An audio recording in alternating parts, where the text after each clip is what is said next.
আজ থেকে 3 দিন আগে বুঝে আনার জন্য আমরা ম্যাচ করে দিয়ে স্টপ। আমরা একটি ম্যাচ দিয়ে আনতে পেরেছিলাম, সেটা এটার জন্য লাইক সাবস্ক্রাইব করে বসে যাই। আজ একটা বিরাট ফাটাফাটি হইব। বরাবরের মতন আমার যন্ত্রণা পিএম থেকে নেমে যায় জিপিক সেন্টার। সেখান থেকে আমার লুটপাট করে কিল করার উদ্দেশ্যে এগিয়ে যায়। সামনে দেখতে পাই প্লেয়ার নামক খেলোয়াড়কে স্কেচে চাপা দিয়ে ডাইরেক্ট কিল করবে। अच्छा সামনে দেখতে পাই আরেকটি খেলোয়াড়কে স্কেচে চাপা দিয়ে ডাইরেক্ট পকেটে ভরে নি। মিনিটে শেষ করতে না করতে সামনে দিকে আরেকটি মিনিট থাকে হকার দিয়ে পকেটে ভরে নি। আমি লোড করছিলাম, তখন দিকে আমার সামনে একটি এনিমি, আমি ওকে হকার শট দিয়ে পকেটে পড়ি। এখন আমরা ভিডিওটি হালকা করে কেটে চলে যাব সামনের দিক। এখন আমরা ক্যাম্প করার জন্য চলে যাব ঘরের উপরে।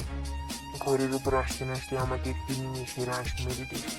আমি নিমিষকে ম্যাক্সিমাম বাংলাদেশে দিয়ে মেরে দিই। ওটা হালকা করে কেটে সামনের দিকে এগিয়ে যাব। ওরও আমি একটি নিমিষকে ফাইট করতে থাকি, ওকে ম্যাক্সিমাম বাংলাদেশ দিয়ে একদম কিল করে ফেলি। এখন আমরা চলে যাবো ম্যাচের লাস্ট মুভমেন্ট, কিন্তু আমাকে দুজন সিনেমা পাবলিক মিলিয়ে মেরে দিই।